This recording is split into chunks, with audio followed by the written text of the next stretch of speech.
Welcome to ACAP DC. This is a fireside chat with Dr. Stephen Pavletic, our ACAP National President. First of all, thank you so much for joining us and being here with us today. As many of you know, Dr. Pavletic is an accomplished physician and researcher in oncology, and of course, our national president. But I'll let him explain himself a bit more. Can you provide a little bit of an overview of your research and your work? Sure. Thank you for having me for this occasion. Great pleasure being hosted by the Washington, D.C. National Local Chapter. And my profession is hematologist oncologist, trained both in Croatia and United States. And I've been since 2002 at the National Cancer Institute, National Institute of Health. That's the largest U.S. government agency that invests in biomedical research. So it's all publicly funded. And we have here in Bethesda hospital, a research hospital, intramural program, where I'm heading a program for cellular therapy, bone marrow transplantation, basically treating patients with some bad cancers of the blood and lymph nodes. Yeah. Interesting. Can you share a bit more about your specific research focus and potential impact on medical advancements? Yeah. So it's an interesting journey, and thanks for the opportunity. Like thinking back, everything that's been actually what I'm doing about how to use a human immune system to cure cancer. And that's all how bone marrow transplantation works, right? Eradicate some cancer in the recipient and get cells from a healthy donor, bone marrow cells, to grow a new immune system and eliminate cancer after chemotherapy, radiation. And the journey has been long. This procedure has been around, since late 60s, been evolving. When I got into field, was actually originally in Zagreb. It was the first center in those days. There were very few in Europe in those days when I started as a young resident, and then moved to Seattle, United States, University of Washington, was in Omaha, Nebraska, and then since 2002 at the National Cancer Institute. The progress has been enormous. Just 20 years ago, we were talking about 50% mortality just 3 months after procedure. Happy, but these are patients that otherwise will die from their disease. Now we're talking about 10, 20 years survival. And the procedures are much safer, and that's what we do. Thanks to the advances in medicine. Had opportunity to be at that great center. We are fully funded, and that's a really great opportunity to do something good. And one of foci that I'm involved with, it's not only treating those diseases, but there's a serious complication in these patients where donor immune system attacks the recipient. They're cured, but creates a terrible chronic systemic autoimmune disease that creates lots of additional suffering, in those survivors. And that's called chronic graft versus host disease. And that's been really new disease in medicine. And when I came to the National Cancer Institute, basically, we started with some very first descriptions of this disease and ended up now just recently having some first FDA approvals, for this problem. Oh, well, that's very exciting stuff. And you've had quite a journey coming from Zagreb to the US. Shifting to ACAP and ACAP's beginnings. So can you tell us a little bit about, the beginnings of ACAP and what that journey's been like? Yeah, thank you for this question. As a matter of fact, 2024 is the year that ACAP celebrates its 10th anniversary. So the time flies, and it's a very good opportunity to reminiscent, on the beginnings and think like what comes next, how do we move forward? ACAP was founded in 2014 by a group of enthusiasts in Orange County, California, spearheaded by Marko Zoretic, the attorney there. And then it came together in 2015, basically, when I joined ACAP, merger with something that actually started here in the local community here in Washington, D.C., that we called and still called, it's going on, Hrvatska Ura. I was one of the, I was the first president of Hrvatska. It's a local social club, and now Igor Boras is leading this effort. But in 2015, Marko and I talked. ACAP had maybe 30 members, and we said, okay, why don't we have a meeting? Because the initial ACAP was just a web-based interactive website. And then we embarked on this first national meeting in 2016 in Washington, D.C. We had no idea what to expect, who was going to be. We thought it's going to be just mostly of the local Hrvatska Ura folks. So it turned out that we had like more than 200 participants, and 80% were coming on their own dime out of town. Wow. Yeah, for this two-day meeting. And then we realized, oh my God, we must be doing something good. Sitting on a gold mine. Yeah, well, doing something right? That the whole idea of getting people, very diverse backgrounds, coming together, how's it going to work, and then it seems to be this chemistry really accomplished something, and then, continued, we can talk more about what led subsequently, to other things, but we had a next meeting in Chicago, then Silicon Valley, Cleveland, went through pandemic, the organization grew, we can talk more about where we are now today. Yeah, so like reflecting on ACAP's journey, are there any kind of specific achievements that the organization has made that you're particularly proud of or think was really pivotal in its growth?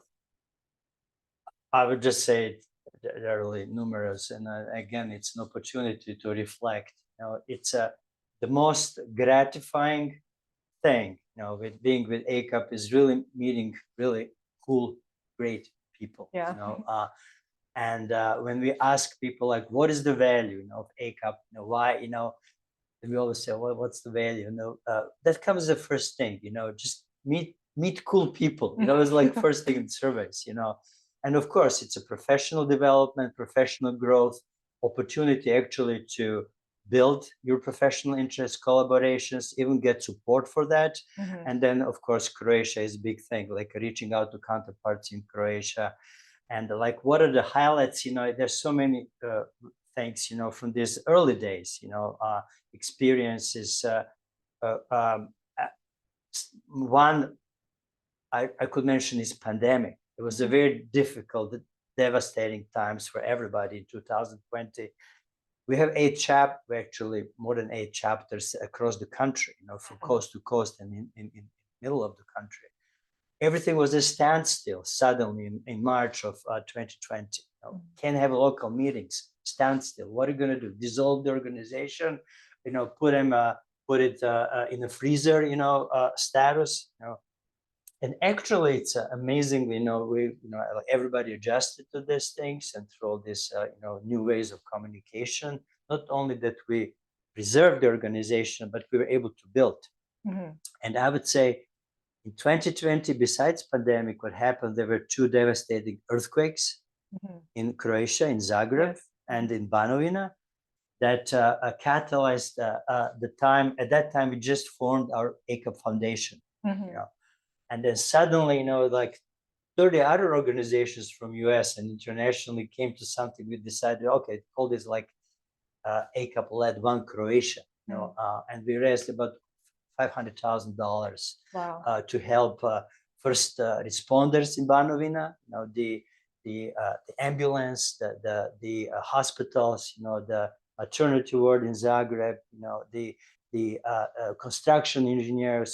Those are great times. And during that times, we built new ACAP organization, and the board from 4 moved into board of 19 people. And then we could talk more about post-COVID times, that we are in now, and most recent, and then the future where we're going. But yeah, there's just some things that Yeah, that is a really exciting accomplishment that the organization has made.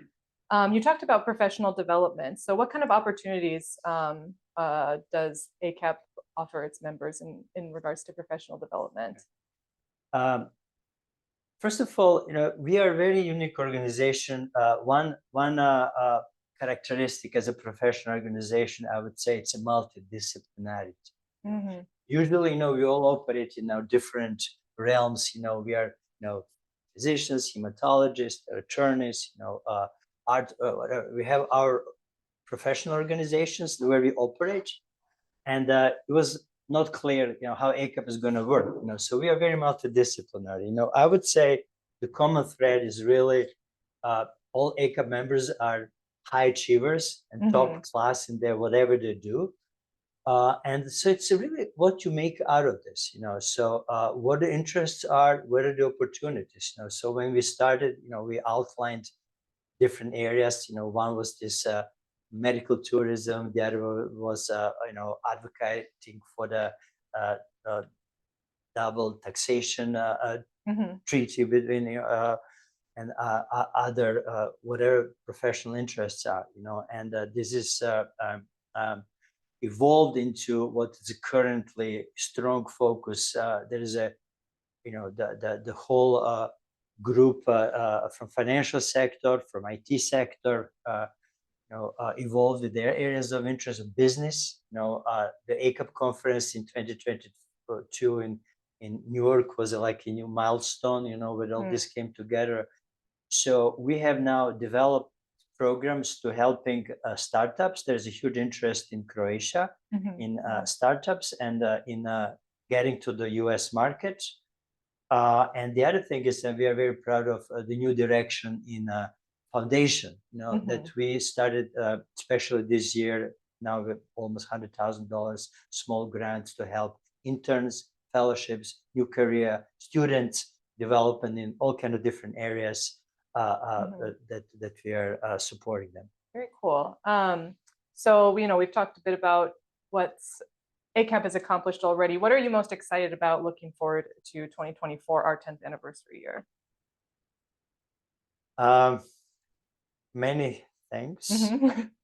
Anything you can share? Yeah. One thing is, of course, where's going to be next conference? Yeah. And we decided it's going to be Las Vegas. We had other front runners, we think about for the year after. But after very successful conference in New York, we had 300 plus participants. In Zagreb, more than 550, above all expectations. I think the expectations from ACAP and BAR is going up. So success feeds success, but feeds the increasing responsibility, and expectations. And how do you meet this with the all volunteer organization? Everybody has busy lives and families and professional challenges, and average, ACAP member is in their 30s and 40s. We all know how it's building the career, what that means. So, so this is why this conference is an important milestone. We are going back to US. We're going to be in Las Vegas. It's going to be somewhere end of the next year. The generational transition, I think it's important. So again, we are very young organization age-wise as well, right? But building the next generation, getting growing membership. We are now almost 2,500. Especially, going to these age groups between 20 and 30. I've been with ACAP from beginning, so it's my 10th year. I've been vice president now, last 3 years as a president, and we're going to have actually this year rotation very soon. We have yearly elections, so I'm very excited about getting new generation, in the capacity of running the organization. One of the things that professional development you mentioned is just learning about how non-profit organizations work, are built. I knew nothing when I started at ACAP. What's non-profit realm? I learned that, And so there are lots of things in this aspect, that I'm excited about. And then another, I'll stay on the board of directors. I'll stay on the executive committee, but we just formed advisory council I will be chairing for ACAP. So that's an outstanding roster of 15 highly accomplished individuals, that the names we're going to be revealed soon. That an advisory group that we're going to present what we'll be doing and asking for feedback and suggestions and support people that can advocate for ACAP in different areas of their activities. Yeah. Great. Yeah. You mentioned the conference in Zagreb. So ACAP has a global reach now, you would say. So how does the ACAP organization foster connections and collaborations among professionals from different regions, different backgrounds? Of course, excellent question, right? We are international organization. So first of all, to say we are a US-based nonprofit, charitable, and business organization, right? For public good, and all volunteer force. But as an American organization, we are international. So there's no requirement to be Croatian or Croatian ancestry or live in the US to be ACAP member. As a matter of fact, we have many members across the world. People got interested. Certainly, Zagreb chapter and Croatia is our main foothold. That gives us this international component, and meaning to this global Croatian community, where we aspire to be the leading organization. And that's I think where we built. But all this international aspect, I think. I think probably that answers your question. Yes. I'm just thinking like we are across many. US is a big country too. It is. There is an important point. So during the earthquakes, we formed this voluntary group called One Croatia that ACAP is spearheading and moving force, where we had organizations all around the world that keeps going. We're meeting monthly, and we just had a meeting on Tuesday. But there's strong interest in activities in South America, in Australia, and Canada. So we meet on phone calls once a month and discuss this post-pandemic, post-earthquakes projects. And as a matter of fact, now it's a strong effort on supporting startups in Banovina. So very cool. Yeah. Well, and preserving cultural heritage is also a core aspect of ACAP's mission. So how does the organization balance cultural preservation with obviously the professional development goals?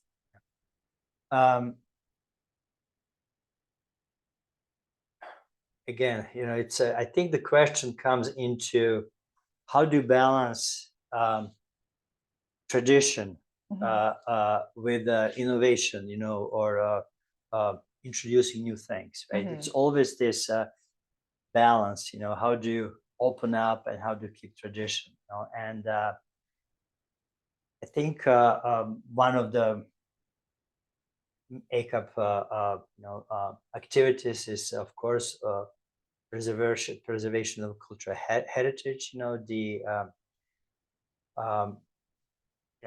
activities in the cultural and arts realm. So there are different angles. We can address this. I would say we are particularly proud of this project Kravata. Hrvati ujedinjeni kravatom, that our Nada Pritisanes Matulić has been spearheading. So they got 300 accomplished Croatians or men or women to give their cravatas or scarves for this exhibition that's moving now around the world. Oh wow! Yeah, and it's like a main Croatian, like something that unites us, and that's ACAP has been sponsoring this big time, and nowadays on our board of directors. So it's one of the projects. How about could you tell us a little bit about the Domovino project that ACAP also? Again, very glad that you're mentioning this, because when you ask me like what I'm proud of, there's so many things, growing organization from 35 to 2,500, very proud of, growing the vibrant community, growing the foundation. Domovina project is one of the flagship projects, that Boris Village, who's on our board and founder of the foundation, spearheaded. So this is emulating the birthright program that's been very well developed in Israel, by the diaspora, and it's for young people between 18 and 30. It's supported by a grant through the Croatian office for Croats who live abroad. And we're going now for the third time. There was an interruption during pandemic. We had it last year. A group is going June 14 till 28th, 2024. And applications, I'm inviting everybody. It's on rolling type of applications. First come, first serve. It's on the ACAP website, on the foundation website, and it's a well-funded program. And it's program one of those where I would love to be part of this if I qualify. So, well, I know as someone of Croatian descent, grew up in the United States, for sure, is something that I've aged out, obviously, but it's something that I wish I could have been a part of when I was younger. So it is a very exciting, program that we have. Thank you for the feedback, and it's open to all people of that age group across the world, actually. But ACAP is accepting applications and doing select, basically, who meets criteria is going to be accepted, and then. And so yeah, we have some other programs we're thinking of, more for busy professionals, including healthy lifestyle, 1 week spending in Opatia and the region, doing the enjoying the Mediterranean diet and the hiking and all these other beauties there. So I can tell you more about program, but we're going to actually announce it and roll out maybe even this weekend. Very exciting. Yeah, nothing better for your health than going to Croatia, I think. So, I mean, as we've said before, this is our 10th year of the organization. So where would you like to see the organization 10 years from now? So we aspire to build an organization, the largest organization of Croatian professionals around the world, that it keeps growing, that's going to be sustainable for 21st century and beyond. That's kind of how we proclaim. So clearly there's lots of work to be done. New times bring new challenges. I think, how do you manage and meet new challenges successfully in an organization, because organizations go up and down, I think the answer is the vibrant influx of new people, new ideas, new volunteers. We're building very strong professional staff as well. So we would like to see our professional staff infrastructure growing, our revenue growing, our membership growing, everything in service of building a stronger organization, so we can more robustly, support and engage in all these projects that we care about. With all these projects with Croatia in developing business collaboration, in supporting young career professionals, and that's our goal. So there's lots of work to be done, but I think we need a strong corporate infrastructure. It's going to be self-sustaining, and then building membership that's going to engage, to contribute really where they are the strongest. This is their professional knowledge and expertise. Awesome. Yeah. Great. Well, thank you so much for getting us all excited about what's coming in the future for ACAP. Thank you so much for joining us today. Thank you for the invitation. This is really great.